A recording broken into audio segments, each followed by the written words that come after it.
देखिए आज हम लोग का टारगेट जो रहेगा वो किरचॉफ लॉ का न्यूमेरिकल है ना, उसको आज हम लोग क्लियर भी कर देते हैं किरचॉफ लॉ। तो बाबू किरचॉफ लॉ में हमने आपको कल बताया था, क्या बताया था? फाइनली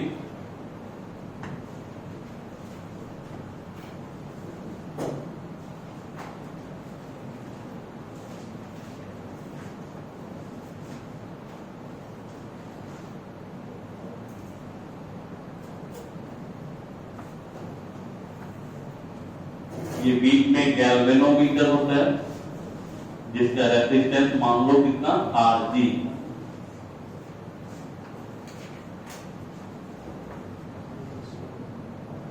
देखिए यहां से क्वेश्चन आता है 5 मार्क्स का, जैसे इससे दे देगा, ये हम बताए थे किसी को जोड़कर कैपेसिटर में देता है। तो इसमें एक चीज ध्यान रखना क्या है कि जहां भी 5 रेजिस्टेंस हो, 5 रेजिस्टेंस हो, थोड़ा संभल जाना, देखना कि वो बीटस्टोन ब्रिज के फॉर्म में है या नहीं, बीटस्टोन ब्रिज के फॉर्म में है या नहीं।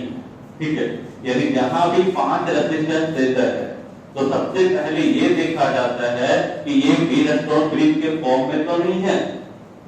अगर बीटस्टोन ब्रिज के फॉर्म में है तो फिर ये देखा जाता है कि वो बैलेंस है या बैलेंस नहीं है। अगर बैलेंस है तो क्वेश्चन आपका बहुत ही आसान होता है, अगर बैलेंस नहीं है तो क्वेश्चन थोड़ा सा लेंदी जाएगा, किरचॉफ लॉ से बनेगा।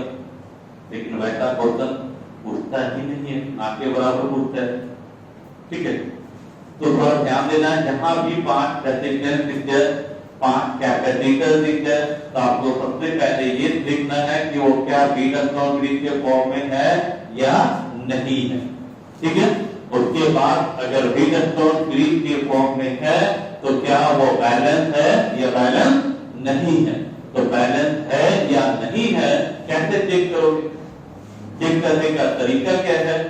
तो भाई मान लो ये R1 है, ये R2 है, ये R3 है और ये R4 और ये Rg, रेजिस्टेंस और गैल्वेनोमीटर, रेजिस्टेंस और गैल्वेनोमीटर, यानी 5 रेजिस्टेंस।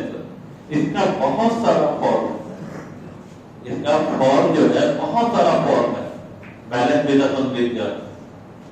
इसी कारण से पता चल पाना होता है, आपको देखने से लगेगा नहीं कि ये बीटस्टोन ब्रिज का क्वेश्चन। इसका कोई फॉर्म दिखाएंगे तो बहुत सारे इसका फॉर्म आजकल कर दिया गया है जो आपको डायरेक्टली देखने से पता नहीं चलेगा ये बीटस्टोन ब्रिज ही है।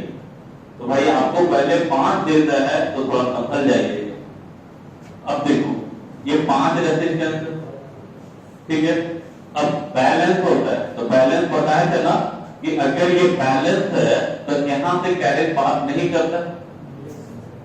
कल बताया था कि बैलेंस का मतलब है कि गैल्वेनोमीटर से कैरेट पास नहीं करेगा, गैल्वेनोमीटर से कैरेट पास नहीं करेगा। ठीक है, चलिए अब देखिए हमको कैसे पता चलेगा न्यूमेरिकल कि ये बैलेंस है या नहीं है। हमें कैसे पता चलेगा कि बैलेंस है या नहीं है? तो भाई ध्यान यहां देखो, अगर ये दोनों का है ना मल्टीप्लाई और ये दोनों का मल्टीप्लाई अगर क्या हो बराबर, दोनों को गुना करो, R1 into R2, R2 into R2, तो ये बैलेंस होगा, तो ये बैलेंस होगा, यानी क्रॉस मल्टीप्लिकेशन, इसका इसका गुना, इसका इसका गुना अगर बराबर आता है तो वो बैलेंस होगा।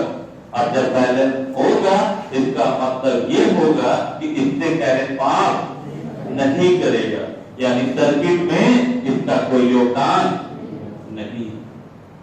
जब कैरेट पास ही नहीं करेगा इसका मतलब इसका सर्किट में कोई योगदान नहीं है, सर्किट में कोई योगदान नहीं है। तो भाई एक चीज बताओ, इसका सर्किट में कोई योगदान नहीं है, इसको हटा दें, हटा दें। अब इसको हटा दोगे तो ये क्या है? ब्रिज है ना, ये आएगा वो मतलब R1 प्लस R2, मतलब यानी इसका कितना R1 प्लस R2, इसका R3 plus R4, R3 plus R4, यही था ना। और दोनों फिर पैरेलल, इसका इक्विवेलेंट कितना आएगा R equivalent R1 plus R2 into R3 plus R4 by R1 plus R2 plus R3 plus R4। क्या किसी को आपत्ति? किसी को आपत्ति? लेकिन ये आया कब? जब ये बैलेंस बीटस्टोन ब्रिज हो तो, ठीक है। और जब R इक्विवेलेंट निकल गया तो यहां पूछता है कैरेट, तो कैरेट नहीं निकालो, I equal to V upon R, I equal to V upon R current, ठीक है। तो ये हो गया। अब यहां देखते हैं इसका कितना सारा फॉर्म है, different form of balance Wheatstone bridge, different form of balance Wheatstone bridge. तो एक तो ये है, तो इसमें तो कोई कंफ्यूजन नहीं होता है। और अब देखते हैं बैलेंस बीटस्टोन ब्रिज का फॉर्म।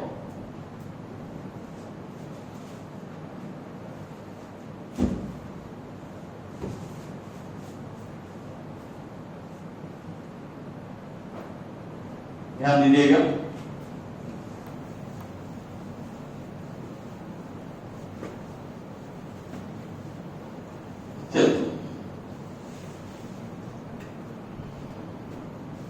बैलेंस बीटस्टोन ब्रिज का फॉर्म। तो different form of balance Wheatstone bridge. तो पप्पू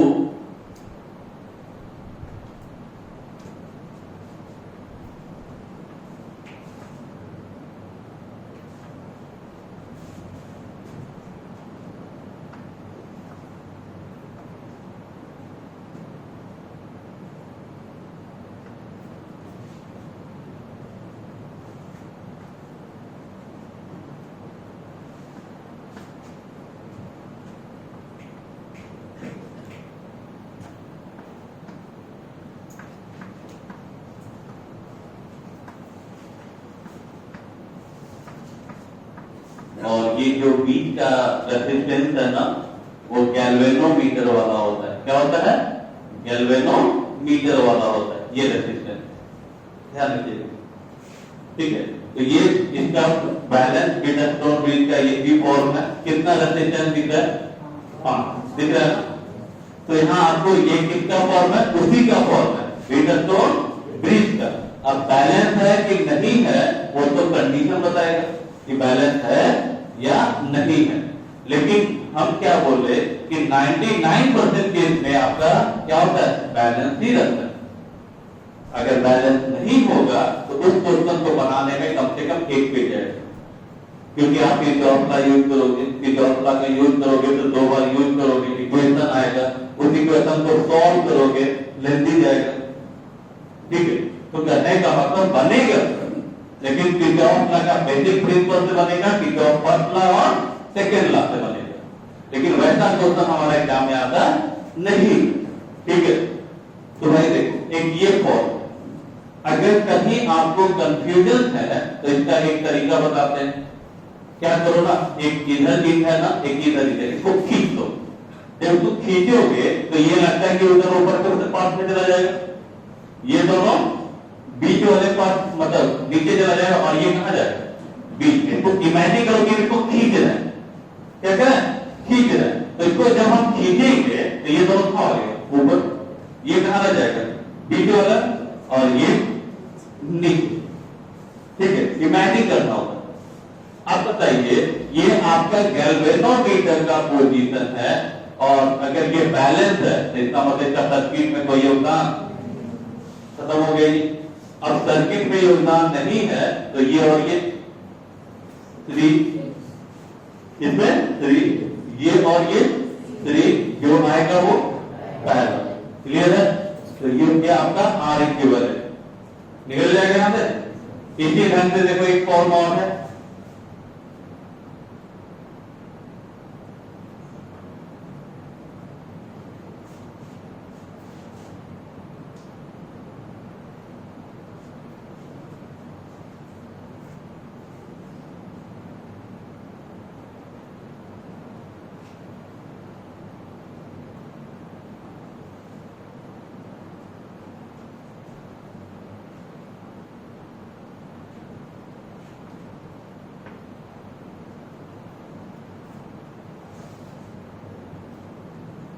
क्लियर।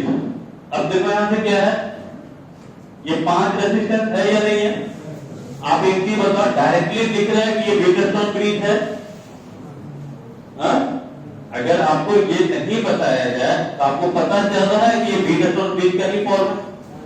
नहीं, आपको ये पता नहीं चल रहा है कि ये व्हीटस्टोन ब्रिज का ही फॉर्म है, लेकिन ये फॉर्म किसका है?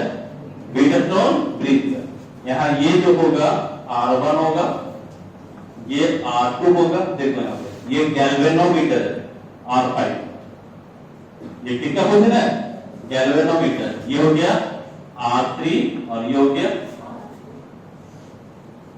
अब आपको कितना दिक्कत हो रहा है यहाँ पर, इधर कैसे पता चलेगा कि गैल्वेनोमीटर? तो भाई याद करना पड़ता है, सर्किट है, इसका फॉर्म है, ठीक है। कोई पॉइंट है तो हाथ है, कोई तिरगम लगाओ। क्या तिरगम लगाना जो बताते हैं, जैसे ये याद रखते हो कि ये फॉर्म है, ऐसा फॉर्म होता है व्हीटस्टोन ब्रिज का। लेकिन मेरा कहना है कि क्या अगर हम याद नहीं रखे तो क्या क्वेश्चन नहीं बनेगा? बनेगा। अब देखो क्या करो, यहां से एक चीज को उठा दिए, इसको उलट दो, इसके वाला को इधर ले आओ, इसके वाला को। अब बात बढ़िया से देखोगे तो वही ठीक है, इमेजिन कर इसको उठा, इसको उठा, ठीक है, इमेजिन कर। इसके बाद इसको इधर कर दिए और इसको इधर कर दिए, तो ये बीच में चला गया, बीच में चला गया, ठीक है। तो ये और ये किनारा इधर R1 इधर R2, इधर आपका R4 इधर R3, अब बन जाएगा। ये आपका जीमेंस का क्वेश्चन, लेकिन बहुत पुराना है, 2002 के लिए, ठीक है। तो ये क्वेश्चन अब बताओ, अगर ऐसा फिगर देते तो क्वेश्चन बना लोगे, बन जाएगा, ठीक है। तो एक फॉर्म ये हो गया, और भी बहुत सारा फॉर्म है, और भी बहुत सारा इसका फॉर्म है, लेकिन इसमें हाईलाइटेड फॉर्म आपका 3 है। हाईलाइटेड फॉर्म कितना है? 3। एक वो, एक ये और एक, मेरी बात समझ में आ रही है? तो ये आपका क्या हो गया? Different form of Wheatstone bridge.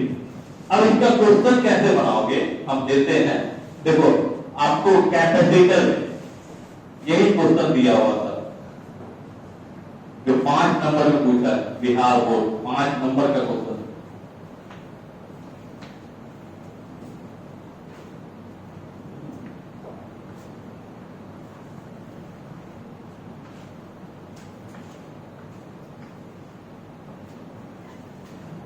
कितना कैपेसिटर?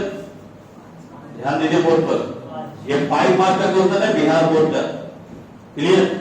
यहां इसका वैल्यू दिया है, मान लो चलो 12 microfarad, 12 microfarad, 12 microfarad, 12 microfarad, 12 microfarad, clear. यानी सभी का वैल्यू क्या है? सेम है, सभी का वैल्यू क्या है? सेम है, ठीक है। ये A है और ये B है। आपसे पूछता है find the equivalent capacitance between A and B, find the equivalent capacitance between A and B। तो इक्विवेलेंट कैपेसिटेंस का मान निकालना है किसके किसके बीच? A और B के बीच, A और B के बीच। तो बापू पहले ये चेक करो कि ये बैलेंस है या नहीं है, बैलेंस है या नहीं है, चेक करोगे। कैसे चेक करोगे? तो भाई इसको मल्टीप्लाई करो, इसको मल्टीप्लाई करो, बात क्या है? सेम है, बात क्या है? सेम है। यानी एक चीज ध्यान रखना कि अगर सभी का वैल्यू सेम हो, चाहे वो रेजिस्टेंस में हो चाहे वो कैपेसिटेंस में हो, वो ऑटोमेटिकली क्या होगा? बैलेंस होगा। क्या होगा? बैलेंस होगा। नहीं, यहाँ इसको डिवाइड करो 1, इसको डिवाइड करो 1, तो बैलेंस है। अच्छा, बैलेंस होता है तो इसका सर्किट में कोई योगदान नहीं होगा, इसका सर्किट में कोई योगदान नहीं होगा, और इसका सर्किट में कोई योगदान नहीं है, मतलब ये दोनों सीरीज में, ये दोनों सीरीज में, उसके बाद जो आएगा पैरेलल में। इसका फाइनल आंसर कितना होगा? तो देखो अब यहां 2 ब्रांच हो गया, ये दोनों सीरीज, किसमें? सीरीज। याद है सीरीज में अगर आता है तो आप इसका पैरेलल का उल्टा होता है, रेजिस्टेंस और कैपेसिटेंस का क्या होता है? दोनों का फॉर्मेट क्या होता है? उल्टा होता है। और ये आइडेंटिकल है ना, क्या है? आइडेंटिकल। हमने बताया था आपको इलेक्ट्रोस्टैट में कि जब n आइडेंटिकल कैपेसिटर को सीरीज में जोड़ा जाता है तो इक्विवेलेंट कैपेसिटर C/N होता है। क्या होता है? C/N। देखा बताओ 12/2 दैट इज कितना?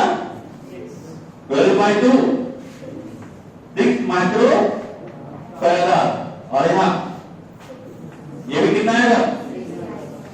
6 माइक्रो फैराड आएगा।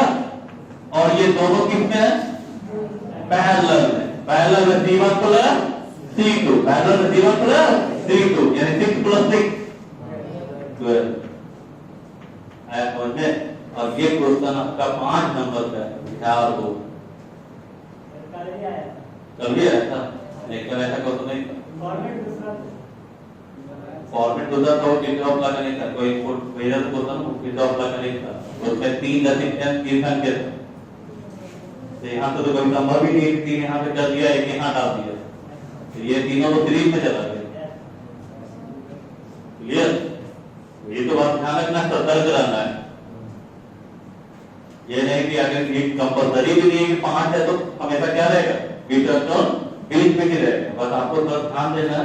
उसके बाद तो आया समझ में ये? तो ये क्वेश्चन कैपेसिटर का था, वहां हम नहीं बताए थे। वहां बताते तो थोड़ा दिक्कत भी होता। आज आप सब कुछ समझ रहे हो। ये बैलेंस है तो क्यों कंडीशन आप जानते हो। आखिर ये हट कैसे गया, क्यों हट गया? अब इसके लिए हमको फिर वहां की चौथला बताना होता है। तो वहां की चौथला बताते तो वहां पॉसिबल नहीं भाई। जहां इसका की चौथला कैरेट है, कैरेट में पढ़े ही है, चलो इसको हम जोड़ देंगे उसमें कैपेसिटर को। कितना समय लगा हमें? हो गया क्लियर? तो दिक्कत तो ये हो गया आपका। एक चीज ध्यान रखना, इससे क्या हुआ फायदा? ये आपका डायरेक्ट क्लिक हो गया कि अगर आइडेंटिकल वैल्यू है, सभी का वैल्यू सेम है, तो इक्विवेलेंट वैल्यू भी वही हो। ऑब्जेक्टिव में अगर बनाना है तो इतना जल्दी करने की जरूरत। अगर सभी का वैल्यू क्या है? सेम है, तो उसका इक्विवेलेंट वैल्यू भी वही आएगा। देखो ना 12 12 12 का ना, ये भी कितना है आया? तो ये डायरेक्ट हो गया। अगर हमारा कोई ऑब्जेक्टिव है से और से पूछा हुआ भी है कि अगर मान लो ये 3 माइक्रोफैराड है, ये 3 माइक्रोफैराड है, 3 माइक्रोफैराड है, 3 है और 3 है, तो इक्विवेलेंट कितना आएगा? डायरेक्ट। इसी तरह का पेन उठाने की जरूरत नहीं है। मेरी बात समझ में आ रही है? कोई दिक्कत? जैसे ऑब्जेक्टिव में आता है तो भाई आप जितना फास्ट बनाओ उतना ही आपके लिए क्या है? प्लस पॉइंट है। अभी तक कैसा था क्वेश्चन आप लोगों को? जहां तक हम पढ़ाए थे,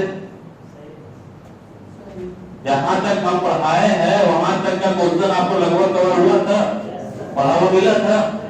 ठीक है, तो वही आपको करना है। हम देख रहे थे, हम कुछ ही क्वेश्चन देख पाए। जैसे पहला ही क्वेश्चन कोई बच्चा भेजा था, उसमें परमिटिविटी का आपका डायमेंशन पूछा था। सबका सेम क्वेश्चन था। क्योंकि जमुई का बच्चा जो भेजा था तो उसका भी वही था।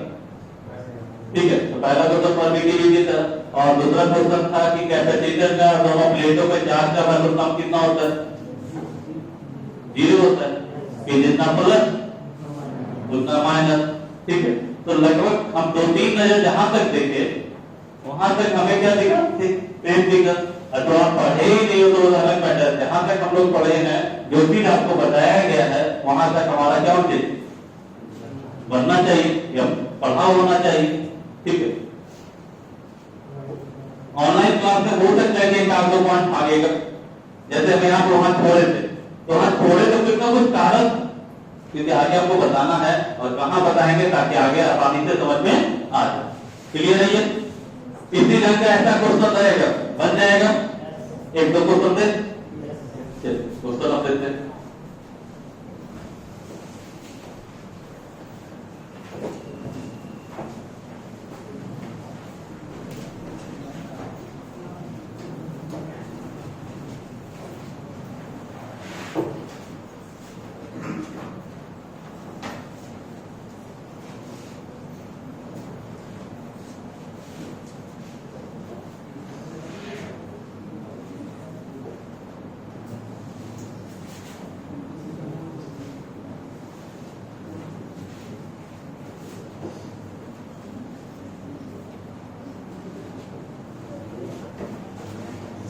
तो हवा नहीं,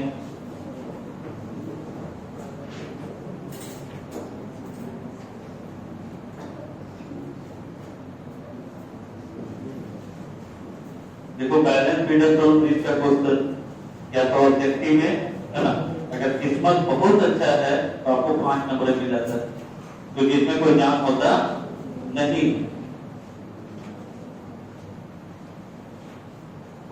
चलो हम 2 क्वेश्चन आपको देते हैं। हाँ देखो एक क्वेश्चन है सीबीएसई फॉरेस्ट, सीबीएसई फॉरेस्ट का क्वेश्चन है, देखिए calculate the value of the current draw from a 5-volt battery, 5-volt battery in the circuit as shown, in the circuit as shown.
पता बाबू,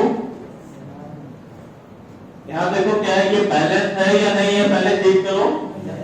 बैलेंस है, 8 into 10 100, 5 into 20 100, यानी balance है। Balance है जिसका मतलब सर्किट में कोई योगदान नहीं हो, तो सर्किट में योगदान नहीं है जिसको हटा दो। ये दोनों सीरीज में, ये दोनों सीरीज में, जो आएगा वो पैरेलल। तो भाई 10 into सॉरी 3 में ना ऐड हो जाएगा ना, इसको ऐड करो, कितना हो जाएगा 10 plus 20 और ये डायरेक्ट कर दे, डायरेक्ट कर दे। सीरीज में R1 प्लस R2 तो 10 प्लस 20 30, इसका 15। तो R इक्विवेलेंट कितना लिखोगे? 30 इंटू 50 अपॉन 30 प्लस 50। सॉल्व कर दोगे? 30 इंटू 50 अपॉन 45 कितना? 3।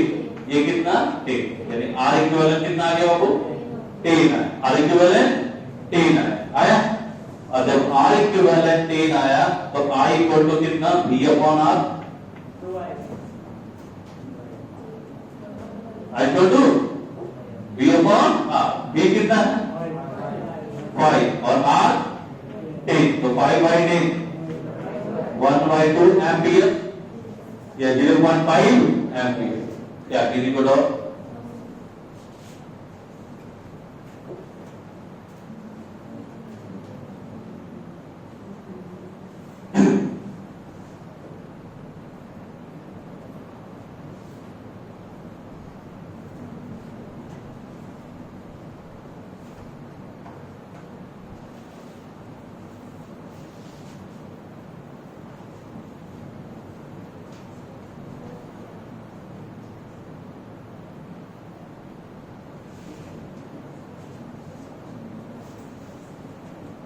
आगे बढ़े।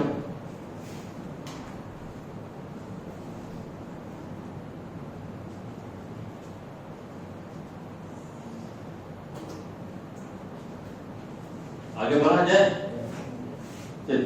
इस टाइप का क्वेश्चन आप बना लोगे। ये तो बहुत आसान है कि जो बीच वाला रेजिस्टेंस होता है गैल्वेनोमीटर की जगह पे जो होता है उसका सर्किट में कोई योगदान नहीं होगा। फिर ये दोनों सीरीज में, ये दोनों सीरीज में जो आएगा वो दोनों एक दूसरे का पैरेलल होगा। उसके बाद करंट पूछे या इक्विवेलेंट रेजिस्टेंस पूछे, यही पूछता है।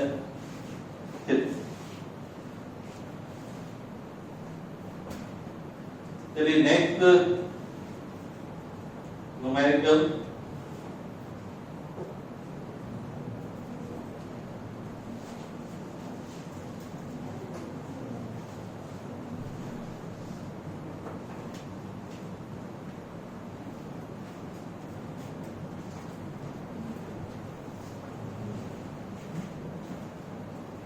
देखो नेक्स्ट न्यूमेरिकल क्या है,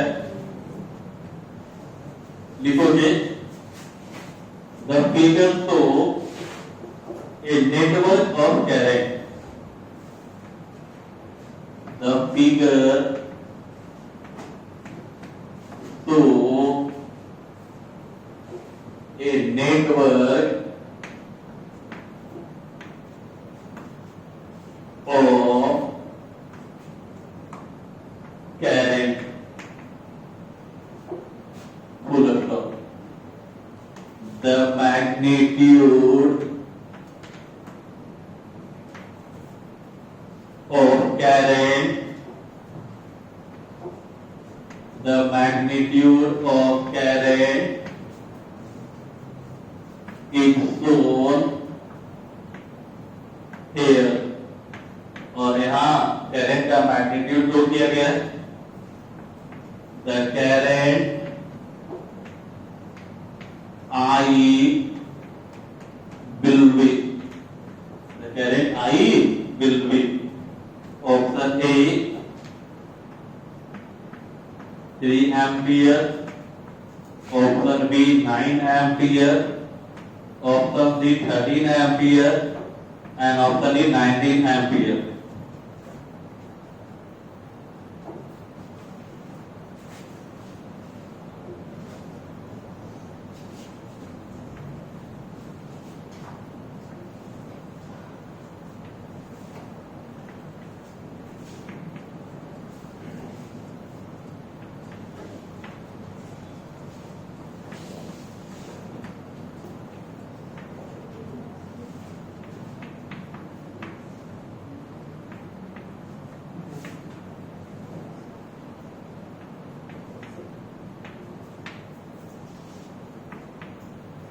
चलिए फिगर दिया हुआ है। ये किरचॉफ फर्स्ट लॉ पे आधारित क्वेश्चन है।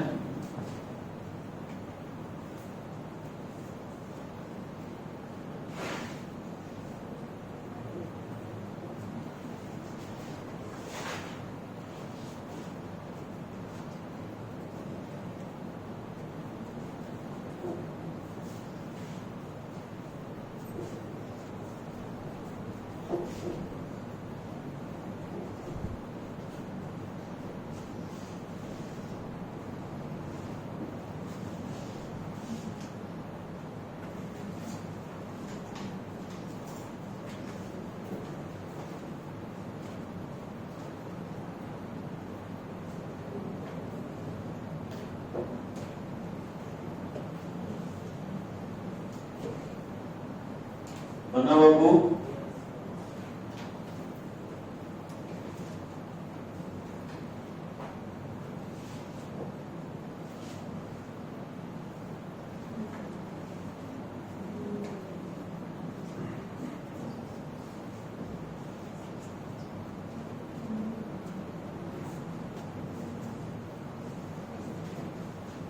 कितना आया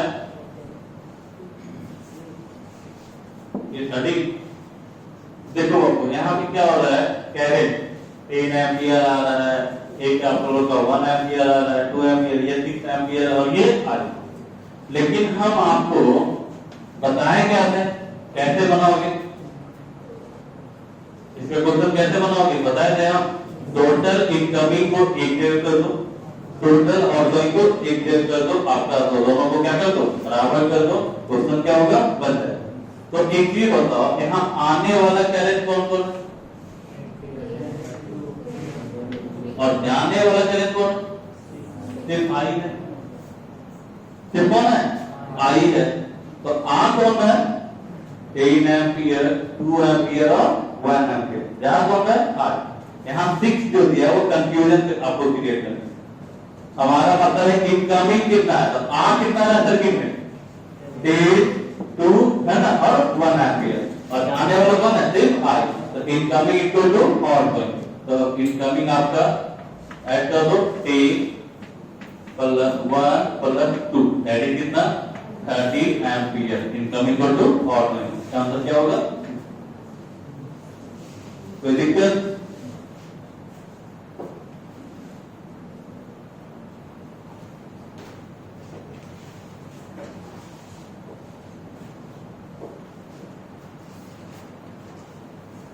नेक्स्ट बढ़े आगे।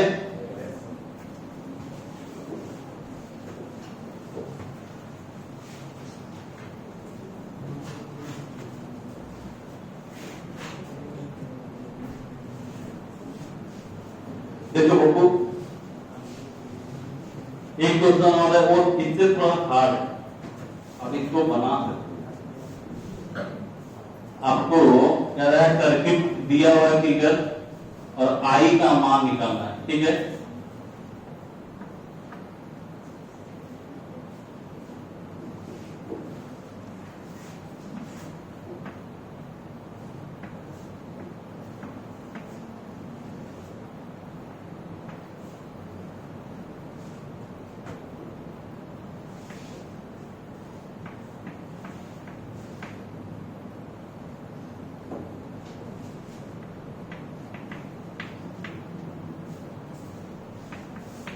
As shown in the figure, find the value of I.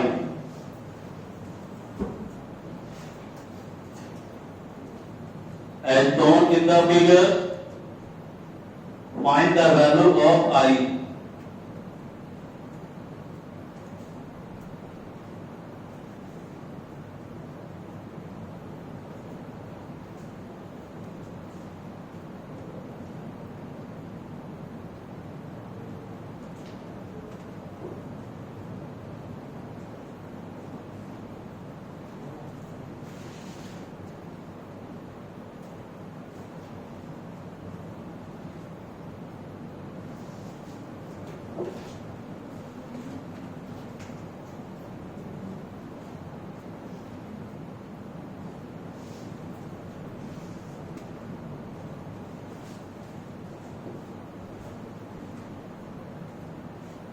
हो गया बाबू। Eight ohm in the figure find the value of I. आया कि नहीं का? कितना है? 1.37। बाबू यहाँ इनकमिंग कैरेट कौन कौन दिख रहा है? 2 और 2 4, ये इनकमिंग हुआ।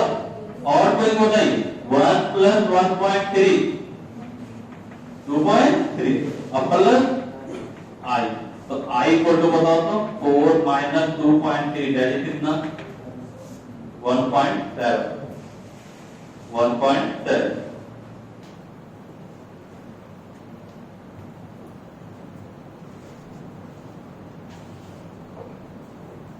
हो गया।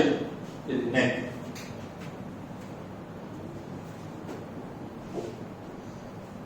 जो सेकेंड लास्ट क्वेश्चन देना था हमें।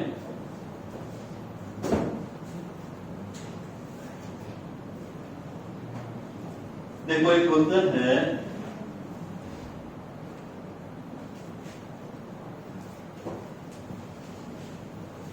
आप इसको पहले बना के देखना तो घर पर।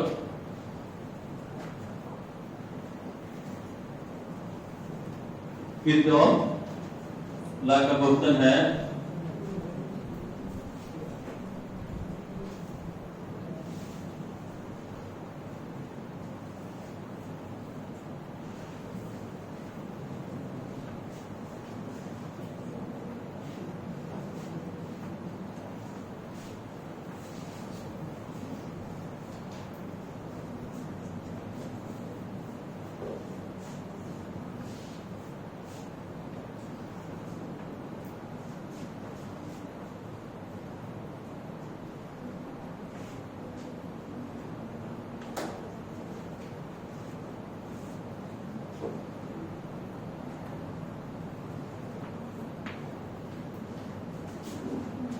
ये ए बी सी डी और ये सेल का ये मैं आपको ई दिया है। ठीक है, क्वेश्चन कह रहा है आपको कैरेंट निकालना है ना, प्रत्येक branch. Determine the current in each branch of the network. यानी क्वेश्चन है determine the current, determine the current in each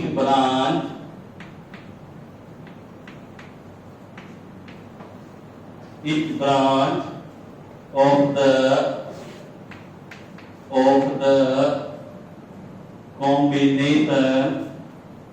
of the combination yes, each branch of the network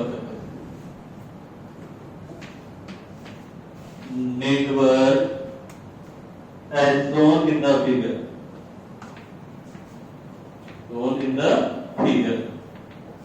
Babu value सबका दिया हुआ, value देते हैं 3 ओम 5 ओम 10 ओम और 5 ओम। ठीक है, और ये भी 5 ओम है और ये आपका 10 ओम है। कितना ओम है? 10 ओम। क्लियर। अब यहाँ से कह रहा है प्रत्येक ब्रांच में आपको क्या निकालना है? कैरेंट का वैल्यू निकालना है। प्रत्येक ब्रांच में आपको क्या निकालना है? कैरेंट का वैल्यू निकालना है।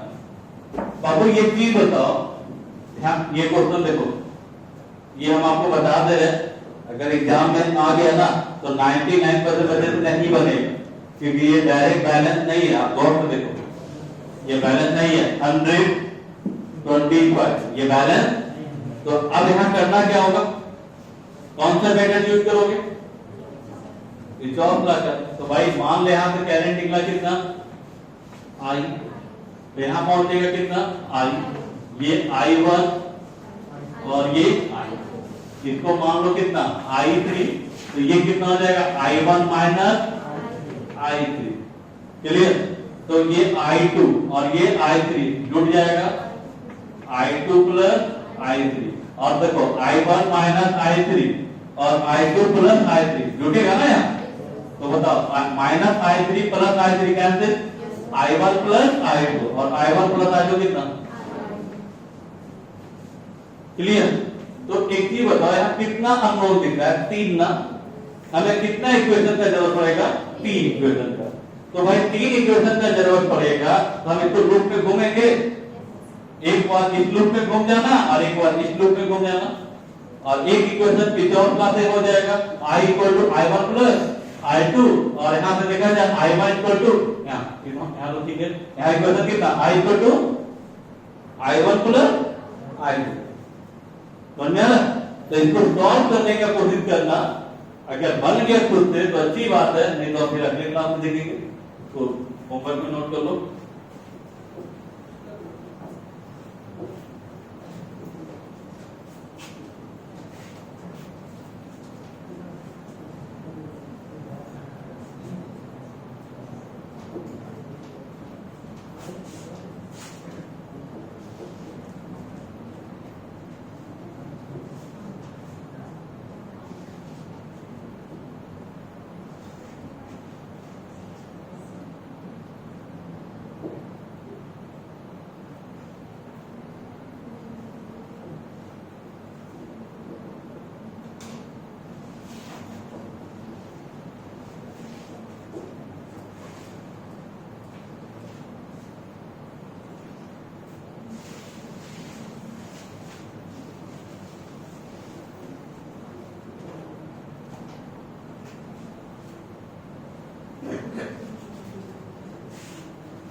वैल्यू आपको स्टेज दिया EMF का,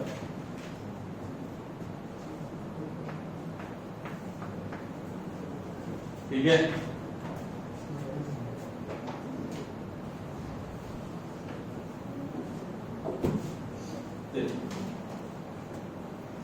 हो गया ना। अब हम लोग आगे बढ़ते हैं। अब इसके बाद हम लोग को क्या है, गैल्वेनोमीटर, मीटर, मीटर ब्रिज और पोटेंशियोमीटर। इसके साथ आपका ये पार्ट भी क्या हो जाएगा, समाप्त हो जाएगा। तो गैल्वेनोमीटर और अमीटर क्या है, आज बताते हैं। मीटर ब्रिज का प्रूवमेंट कंसेप्ट कर देंगे और उससे रिलेटेड न्यूमेरिकल भी कर देंगे, खत्म कर देंगे। एक दिन आपका पूरा का पूरा क्या हो जाएगा, पोटेंशियोमीटर, ठीक है। यानी ये भी आपका पार्ट आपका समाप्त हो जाएगा। इसके बाद एक क्लास करंट का होता है हीटिंग इफेक्ट, हीटिंग इफेक्ट, उसके बाद जाकर आपका करंट क्या होगा, समाप्त हो जाएगा। तो भाई यहाँ देखो गैल्वेनोमीटर, नाम सुने हो, अभी भी नाम सुने थे, गैल्वेनोमीटर यहाँ कनेक्ट करता था। तो भाई गैल्वेनोमीटर है क्या, तो भाई गैल्वेनोमीटर एक करंट मेजरिंग डिवाइस है। गैल्वेनोमीटर क्या है, करंट मेजरिंग डिवाइस है। वो किसको मापता है, करंट को, विद्युत धारा। यानी galvanometer is a current measuring device, यानी गैल्वेनोमीटर का काम क्या है बाबू, इलेक्ट्रिक करंट को मापना। लेकिन ये मापता किसको है, तो स्मॉल वैल्यू ऑफ करंट, इसको स्मॉल वैल्यू। और अमीटर दोनों को एक साथ समझाते हैं। गैल्वेनोमीटर और अमीटर दोनों क्या है, सेम चीज है। गैल्वेनोमीटर भी करंट को मेजर करता है और अमीटर भी करंट को मेजर करता है। लेकिन दोनों में अंतर क्या है कि एक स्मॉल वैल्यू को मेजर करता है और एक हायर वैल्यू को मेजर करता है। एक स्मॉल वैल्यू को और एक हायर वैल्यू को मेजर करता है। यानी दोनों करंट मेजरिंग डिवाइस है, दोनों का काम क्या है, तो एक स्मॉल वैल्यू को मेजर करने का और एक को हायर वैल्यू को मेजर करता है। बस अंतर यही है। एक छोटे मान को, यानी आपको 0.5 मिली एम्पियर में है तो उसको मेजर करता है। एक आपका जैसे अमीटर जो लगाता है 2 एम्पियर 4 एम्पियर, तो उसको मेजर करता है। तो एक लोअर वैल्यू के लिए और एक हायर वैल्यू। कहता क्या है कि गैल्वेनोमीटर का जो एक्यूरेसी होता है, शुद्धता होता है, वो एमीटर से रेस्पेक्ट पे ज्यादा होता है। अब बोलोगे सर क्या, यानी गैल्वेनोमीटर करंट मेजर करता है, अमीटर भी करंट मेजर करता है। बस अंतर क्या है कि एक स्मॉल वैल्यू को और एक हायर वैल्यू को मेजर करता है, और कोई अंतर नहीं है। लेकिन हमारा कहना है कि गैल्वेनोमीटर जो है वो उसका एक्यूरेसी जो होता है वो अमीटर से क्या होता है, ज्यादा। आके रहता क्यों? तो क्यों? इसका कारण छोटा सा एग्जांपल, जैसे एक चीज बताओ, मान लो आप 10 का बंडल बना रहे और एक 500 का बंडल बना रहे, दोनों पैसा ही है, एक छोटा वैल्यू है और एक बड़ा वैल्यू। अगर आपका बंडल में एक नोट दोनों से गायब हो जाए तो घटा कहां हो जाएगा? 500। इसका मतलब क्या है? जितना बड़ा यूनिट मेजर होता है, जितना बड़ा मेजरमेंट होता है, उसका गलती होने का चांस भी उतना ही ज्यादा। अभी यहाँ पे छोटा सा एग्जांपल दिया कि अगर 10 का बंडल है और 500 का बंडल है, अगर हमारा एक नोट मिस हो जाता है तो एक में आपको 10 रुपए का घटा लगता है, एक में 500 का घटा लगता है। बस यही समझ लो कि जितना आपको कम मेजरमेंट करेगा उतना एक्यूरेसी क्या होता है? ज्यादा। ये फिजिक्स का कंसेप्ट भी है ना। लिस्ट मेजरमेंट जो होता है वो हायर एक्यूरेसी होता है, यानी जो जितना कम मेजर करेगा उसका एक्यूरेसी क्या होगा? ज्यादा होगा, और जो ज्यादा मेजर करेगा उसका एक्यूरेसी क्या होगा? कम होगा। जैसे एक और एग्जांपल, मान लो आप किसी चीज को, वायर को मेजर करो, माप रहे, और आप यूज करो मिलीमीटर स्केल और एक यूज करो मीटर स्केल, एक मिलीमीटर और एक मीटर स्केल। तो मिलीमीटर में मान लेते हैं कि हमारा एक पॉइंट छोटा इधर भी हो गया, तो 1 मिलीमीटर से अगर अंतर हो जाए तो कोई दिक्कत नहीं है। अगर मान लिए कि मीटर वाले में अगर हमारा 0.2 मीटर से भी अलग होगा तो बहुत अंतर हो जाएगा, दोनों क्या होगा? अंतर हो जाएगा। ये 1 मीटर से हमारा मिस्टेक हो गया और यहाँ पे 1 मिलीमीटर से और 0.2 मीटर से मिस्टेक हुआ, तो बड़ा वैल्यू कौन होगा? यही ना हो गया, समझा? तो कहने का मतलब यही है कि जितना बड़ा यूनिट में होता है उतना ही उसका गलती होने का चांस क्या होता है? ज्यादा होता है। जो जितना कम मेजर करता है उतना ही उसका गलती होने का चांस भी कम होता है। तो ये कंसेप्ट है फिजिक्स का कि जो जितना कम मेजरमेंट करता है उतना ही उसका एक्यूरेसी क्या होता है? ज्यादा होता है। यही कारण है कि गैल्वेनोमीटर का एक्यूरेसी अमीटर से क्या होता है? ज्यादा। क्या क्या सीखे यहां से? गैल्वेनोमीटर क्या है? करंट मेजरिंग डिवाइस है। इसका काम क्या है? करंट को मेजर करना। तो करंट कहां मेजर करेगा? सर्किट में ना, कहां? सर्किट में। ठीक है, ये बताओ हायर वैल्यू को मेजर करेगा या लोअर वैल्यू को? इसका एक्यूरेसी क्या होगा? ज्यादा होगा। क्या होगा? ज्यादा। एग्जांपल दिए ना कि एक्यूरेसी क्यों ज्यादा है? क्योंकि ये मेजरमेंट किसको करा? स्मॉलर वैल्यू को। और जितना कम वैल्यू को मेजर करेगा उतना ही एक्यूरेसी क्या होगा? ज्यादा। ठीक है, दोनों को सर्किट में सीरीज में जोड़ा जाता है, यानी जिसके थ्रू आपको करंट का वैल्यू मेजर करना है उसमें उसको क्या करो? सीरीज में क्या कर दो? जोड़ दो। यानी अमीटर और गैल्वेनोमीटर को कैसे जोड़ा जाता है बाबू? सीरीज में। यानी जिसके थ्रू आप करंट मेजर करना चाहते हैं उसके साथ उसको किसमें जोड़ दीजिए? सीरीज में जोड़ दीजिए। ठीक है, यानी अमीटर और गैल्वेनोमीटर को किसमें जोड़ा जाता है? सीरीज में। नेक्स्ट पॉइंट क्या है? ये ऑब्जेक्टिव आता है कि गैल्वेनोमीटर अगर आइडियल हो, क्या हो? आइडियल हो, या अमीटर आइडियल हो तो उसका रेजिस्टेंस का वैल्यू कितना होता है? तो 0। ये क्वेश्चन आया हो। For ideal ammeter resistance should be, यानी आइडियल अमीटर के लिए रेजिस्टेंस का मान कितना होना चाहिए? तो आपको ऑप्शन में सब रहेगा, एक ऑप्शन में क्या रहेगा? 0। क्या समझ में आ रहा है? यानी आइडियल के लिए, यानी एकदम शुद्ध मेजरमेंट करे तो उसके लिए रेजिस्टेंस का वैल्यू क्या होता है? 0। लेकिन जो हम लोग यूज करते हैं, प्रैक्टिकली जो यूज करते हैं, उसमें आपका रेजिस्टेंस का कुछ ना कुछ वैल्यू होता है। यानी रियल लाइफ में हम लोग प्रैक्टिकल लाइफ में जो यूज करते हैं अमीटर का और गैल्वेनोमीटर का, उसमें रेजिस्टेंस का कुछ ना कुछ मान होता है। लेकिन अगर आइडियल वैल्यू हमें चाहिए, आइडियल अमीटर चाहिए, तो रेजिस्टेंस का वैल्यू कितना होना पड़ेगा? 0 होना पड़ेगा। कोई दिक्कत? तो ये ऑब्जेक्टिव पूछता है आपसे कि for ideal ammeter resistance should be, for ideal ammeter resistance should be, ideal ammeter के लिए रेजिस्टेंस कितना होना चाहिए? तो 0। कितना होना चाहिए? 0। क्लियर?